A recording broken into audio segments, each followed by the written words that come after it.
maltraiter.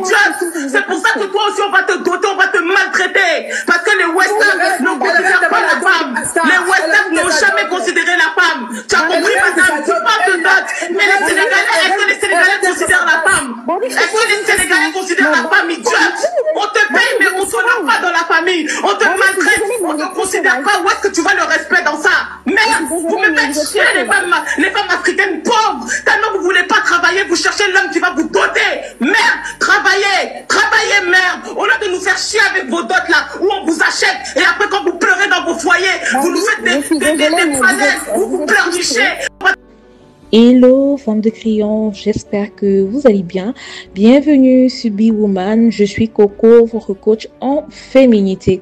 Aujourd'hui, nous allons parler actuellement de la polémique, plus ou moins, qui a derrière la dot de Aïssa Moment, cette influenceuse slash coach de vie sur les réseaux sociaux. Aïssa Moment, pour ceux et celles qui prétendument ne la connaîtraient pas, c'est une vieille des réseaux sociaux. Hein. C'est pas parce que quelques-uns l'ont découvert sur TikTok il y a quelques temps que vous croyez que Aïssa Moment a commencé maintenant. Elle est là depuis les années 2015, bien avant. Aïssa, moi je la connaissais depuis fort longtemps sur les réseaux sociaux, surtout Instagram. C'était une Instagrammeuse, c'était une badiste depuis fort longtemps. Et on a tous vu son premier mariage ici sur les réseaux et comment également elle a décidé du jour au lendemain, voilà, de se séparer avec le gars et de continuer son travail sur les réseaux sociaux simplement. Et aujourd'hui, elle a décidé d'investir, comme la plupart des personnes, des influenceurs, le réseau social TikTok. Et telle ne fut pas ma surprise, bien que je ne la suis pas, de me rendre compte que Aïssa Moment, voilà, a annoncé sa dot sur les réseaux sociaux. Et de quelle manière d'ailleurs? Aïssa fait annoncer sa dot en grande pompe, une dot de 50 000 €, une dot avec des voitures, avec des terrains, voyez, dans une ambiance où voilà, ça sonne la féerie à l'africaine.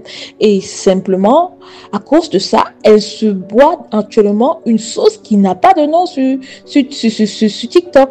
Et il y a des gens qui viennent passer des journées à saboter la jeune fille, simplement parce qu'elle a osé dire qu'un homme a prouvé qu'il pouvait, voilà, être capable de mettre 50 000 € pour la main de cette magnifique jeune femme. Et ça relève beaucoup de choses au sein de notre communauté et surtout au sein des femmes. Pour vous dire ici simplement, comme je vais le mentionner en titre, la sisterhood, ou c'est le sisterhood, est une arnaque. Ça n'existe pas. Regardez Aïssa. Pour le simple fait que Aïssa a osé sortir du lot, voilà, le ghetto veut la ramener, voilà, à la dame de compagnie de la racaille. Aïssa a osé sortir du lot. Elle a osé espérer que elle peut avoir mieux. Elle a osé croire en elle, en la beauté que Dieu lui a donnée, à incarner pleinement la féminité qui est la sienne. Et il y a des gens qui viennent aujourd'hui sur les médias sociaux s'asseoir sur la vie de quelqu'un qui, voilà, a suffisamment travaillé en elle pour être au-dessus d'eux. Et vous voyez des mamans, des femmes d'un certain âge qui n'hésitent pas à venir, voilà, parler de la dot d'une jeune fille qu'elles ne connaissent ni d'Adam ni d'Ève et à déblatérer des inepties sur une femme qui, voilà, simplement on dira comme ça, n'importe qui le dira, si on a pu mettre 50 000 € sur elle juste pour une dot, voilà, on pourra mettre bien plus. Donc certainement, elle a plus de valeur sur le marché que vous.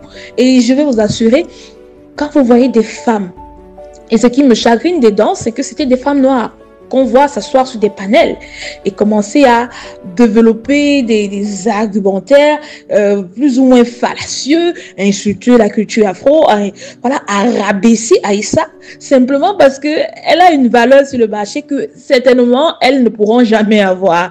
Et je vous le dis une fois de plus, chère dame, la sisterhood est une arnaque, ça n'existe pas. Quand vous décidez de sortir du lot, quand vous décidez de vous hisser, d'être au plein de votre potentiel, il y a des gens à qui ça ne plaira pas. Il y a des gens qui vont, quand je dis des gens, il y a des femmes à qui ça ne plaira pas. Parce que vous avez décidé de quitter la médiocrité, il y a des gens que ça énerve. Parce que vous êtes mieux qu'eux, parce que vous êtes plus belle qu'elle, parce que vous avez plus d'attributs que ça va les énerver au plus haut point.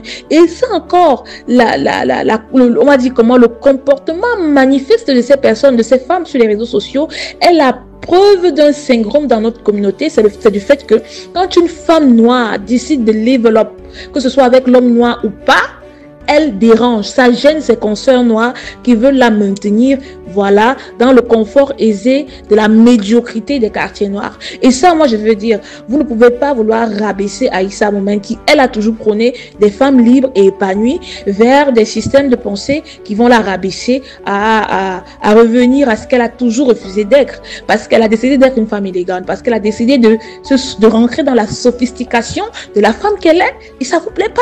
C'est totalement absurde, c'est d'une absurdité extraordinaire.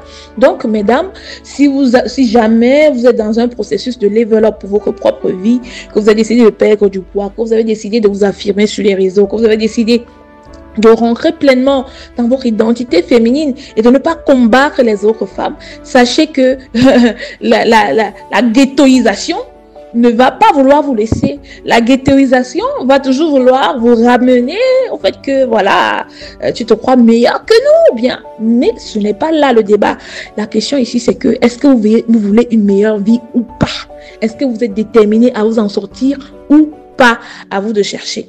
Maintenant, l'autre prisme également qu'on peut voir qu'on peut observer, s'il vous plaît, derrière l'annonce tapageuse, si on peut plus ou moins dire, voilà, de la dot d'Aïssa, ce que je ne trouve pas d'ailleurs tapageur, parce que on a vu des mariages ici de plein d'influenceuses blanches qui ont eu des mariages extraordinaires. Personne n'est venu leur dire que voilà, vous nous embêtez avec vos mariages à millions, non, personne n'est venu leur souffler ça. Mais il suffit qu'une influenceuse africaine, une influenceuse noire incarne, voilà, la beauté, incarne, voilà, le level up, incarne, voilà, tout ce qui est, on va dire, magnificence quelque part de la féminité afro, que ça doit déranger d'autres femmes noires. Vous voyez un peu? Et je ne vais pas rentrer, j'ai déjà développé ça en avant, mais ce que je voulais dire par là, c'est que Aïssa Moment, en exposant ici, elle doit comprendre que, elle le sait d'ailleurs, hein, que les femmes noires sont attaquées et qu'elle sera attaquée parce qu'elle a décidé de sortir, voilà, du game des perdants. Elle sera attaquée. Elle sera attaquée parce qu'elle sera une femme noire qui a une meilleure vie. Elle pour qui on a toujours, et ses consoeurs ont toujours fait les pronostics pour la ramener dans la ghettoisation, pour la ramener vers le bas. Et personnellement, pour moi, Aïssa aurait peut-être gagné à garder la chose secrète.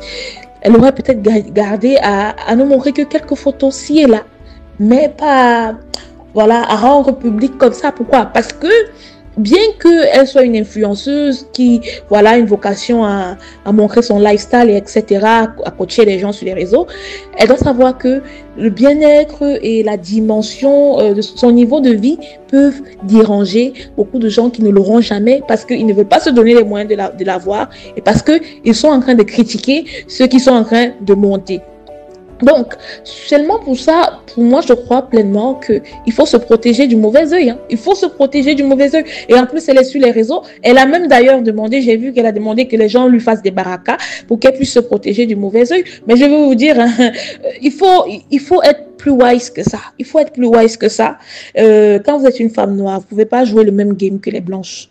Vous pouvez pas jouer le même game que les autres parce que non seulement vous êtes dans un système qui veut vous maintenir dans la ghettoisation et qui plus est veut annuler, surtout quand vous êtes une dark skin wonderful black woman comme Aïssa Moment qui veut annuler votre féminité et la beauté que vous incarnez parce qu'une dark skin d'après eux n'a pas droit au level up, une dark skin n'a pas droit à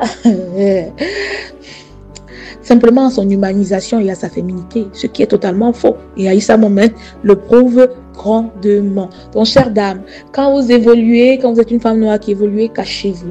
Quand vous êtes une femme noire qui avait du succès, cachez-vous. Quand vous êtes une femme noire qui, voilà, est en train de faire des grandes choses, cachez-vous. Cachez-vous parce que le regard de l'autre sera un enfer pour vous. Et c'est la preuve avec Aïssa Moment. Et une fois de plus, nous voulons dire, peu importe, parce que je vois également des vidéos qui circulent comme quoi c'est juste un prank, c'est juste une vidéo pour un clip, etc. Peu importe. Peu importe. Ce que cette vidéo a fait remonter, ce que cette situation a fait remonter, c'est un phénomène malaisant au sein de cette communauté, qui est que quand une femme noire veut sortir du sisterhood, du ghetto, il faut toujours qu'il y ait d'autres femmes noires pour la ramener, voilà,